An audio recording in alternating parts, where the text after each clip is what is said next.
तब महाराष्ट्र में जाओगे। अब कितने लोग जाओगे? हाथ उठाओ, सोच समझ के उठाओ।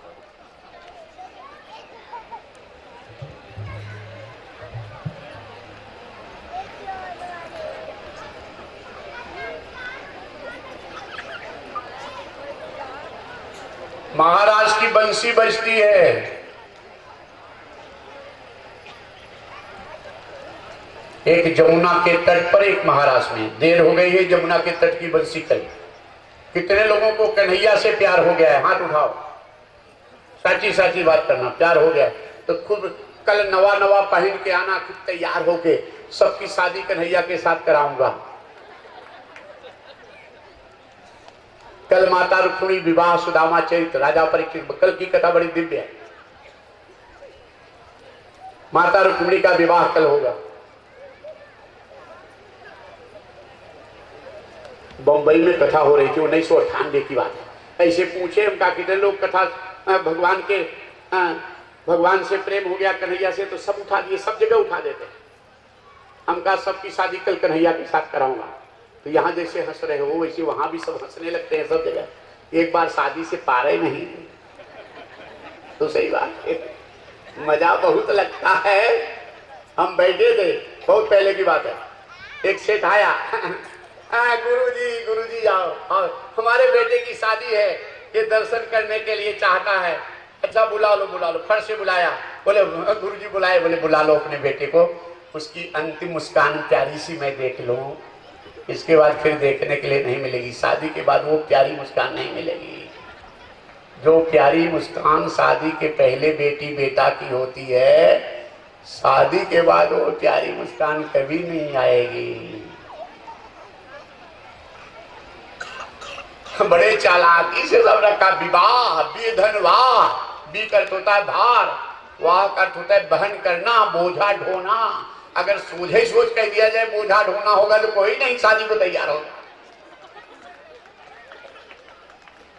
विवाह वाह, विवाह विवाह, दादी उठ के बैठ जाती है, गाना गाने लगती है। किसको क्या पता बोझा ढोना है जीवन भर उसी में।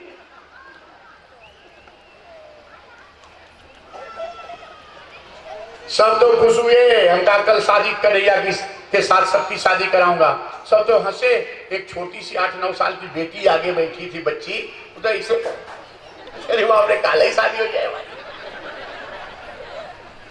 समय ऐसा आ गया है, टीवी का जमाना है ना, छोटे बच्चों को शादी विवाह का पता है। पहले का जमाना था, याद होगा, दुल्हन आ जाती थी, दूल्हा आ जाता था, शर्म के मारे नाम और रूप नहीं जानते थे कि नाम का है, गोरी है कि काली है, दूल्हा कैसा है, नाम तक नहीं जानती थी। अब तो जमाना ही आ गया, शादी के पहले ही पहुंच जाती हैं शहरों में। अबे जिनका यहाँ बचा है, इतने बच्चे शादी के पहले ही पहुंच जाते हैं ससुराल। शहरों में बेटियां शादी पड़ गई तो जाएगी अपना बेड चॉइस करती हैं, ऐसे कमरा सजना हमारा। अब यहाँ बचा है यूपी में, अपने उत्तर प्रदेश।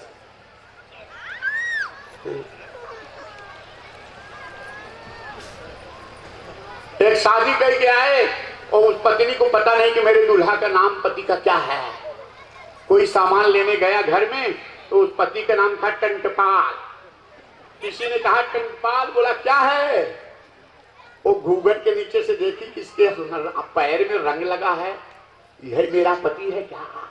महावर लगता है ना। अब इसको बड़ा चिंता हुई कि लग रहा हमारे पति के नाम टंटपाल। और 2-4 दिन बीता, तब ये हाथ जोड़ी, सुनो जी। बोले क्या है जी? ऐसा करो आप नाम बदल दो, नाम अच्छा है। चले नाम बदली करने के लिए। एक स्त्री कंडा बीन रही थी, गाय लोग जाती चरने तो गोबर कर देती थी, जो गरीब लोग रहते हैं उसको बीन खिलाते हैं भोजन के लिए। कंडा बीन रही थी स्त्री। ए नाम क्या है आपका? देवी मेरा नाम लक्ष्मी है। नाम लक्ष्मी बीन रही कंडा। एक जन हल जोत रहे थे, फटा पुराना कपड़ा पहने। ए भाई साहब आपका नाम क्या है? ए मेरा नाम धनपाल है। नाम धनपाल जोत रहा है, हरवाही कर रहा है। एक मुर्दा जा रहा है, भाई साहब इनका नाम क्या है? कि इनका नाम अमर है। नाम अमर मरा जा रहा है। लौट आए। पत्नी ने कहा नाम बदली किए जी? हाँ जी बदली किया। क्या बदली किए? कहे कंडा बीनत लक्ष्मी को देखा, हल जोतत धनपाल, मरा जात अंबर को देखा, भले हैं कंठपाल।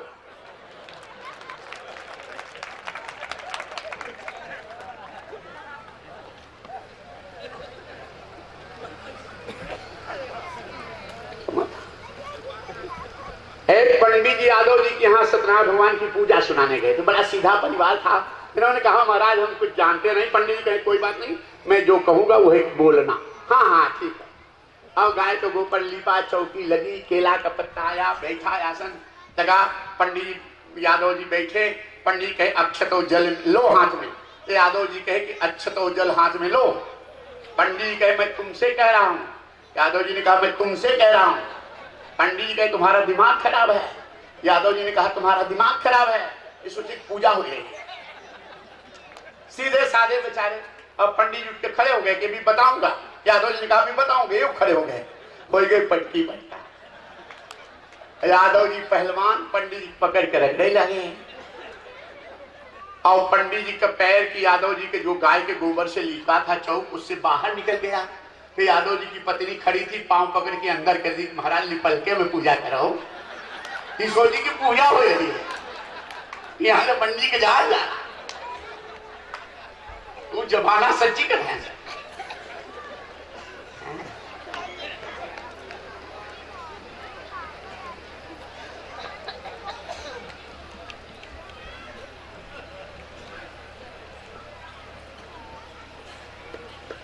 कल रुक्मिणी विवाह, शादी का अर्थ होता है पक्का संबंध। किसके साथ कराएंगे? कन्हैया के साथ। कन्हैया कौन है? सच्चिदानंद रूपाय विशोत्पत्त्यादि हेतवे तापत्रय विनाशाय श्री कृष्णाय वयं नुमः।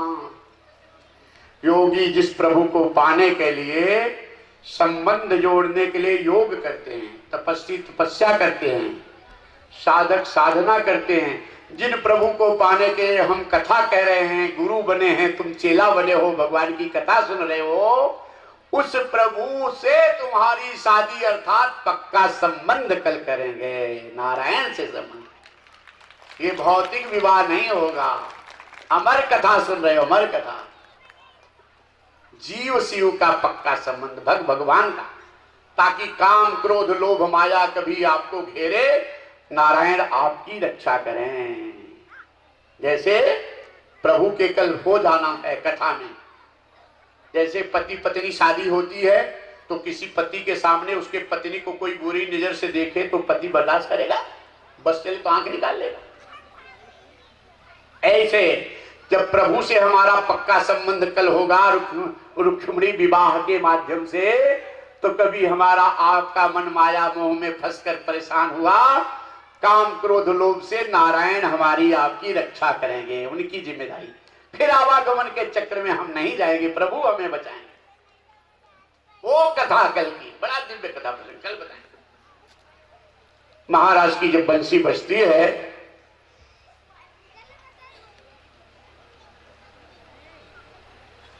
एक गोपी अपने बच्चे को दूध पिला रही थी।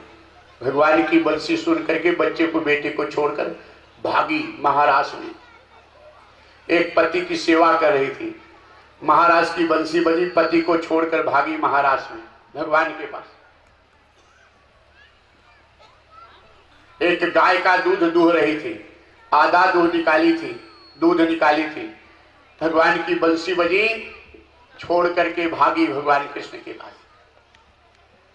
एक गोपी श्रृंगार कर रही थी, मगर महाराज की बंसी बाजी, वो जल्दी जल्दी में ओठ की लाली आंख में लगा ली, आंख का काजल ओठ में लगाए के भागी भगवान के पास। एक कपड़ा पहन रही थी, महाराज की बंसी बाजी, वो सब कपड़ा उल्टा सीधा पहन के चल दी भगवान के पास। एक गोबर उठाई रही थी, बंसी बाजी, हाथ धोई नहीं, हाथ में गोबर लगा, भागी महाराज भगवान कृष्ण के पास।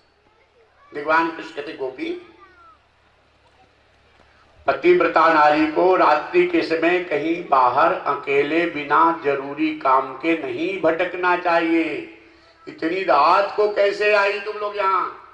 गोपी ने कहा श्याम, नारायण अपने पति, सास, ससुर, संसार, गृहस्थी को सदा सदा के लिए छोड़कर आपके चरणों में रहने के लिए आई, सदा सदा के लिए। जब सब कुछ छोड़ दोगे तब गोपी बनोगे महाराज का।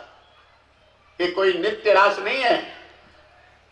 रस रूप आत्मा का महारस रूप परमात्मा से सगुण मिलन जो होता है वो दर्शन भक्ति का।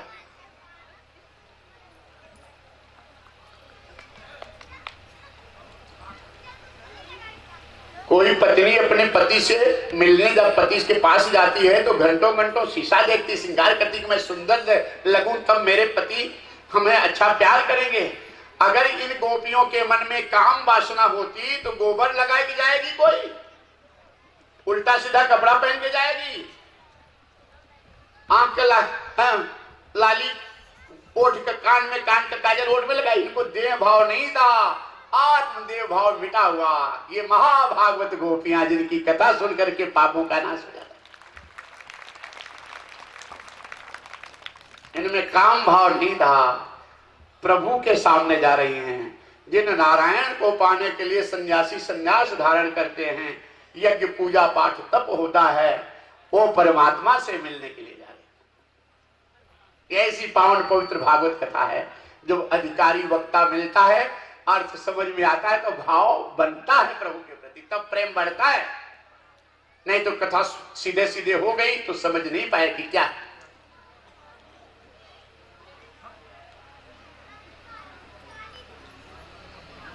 इनके प्रेम की परीक्षा भगवान लेते हैं।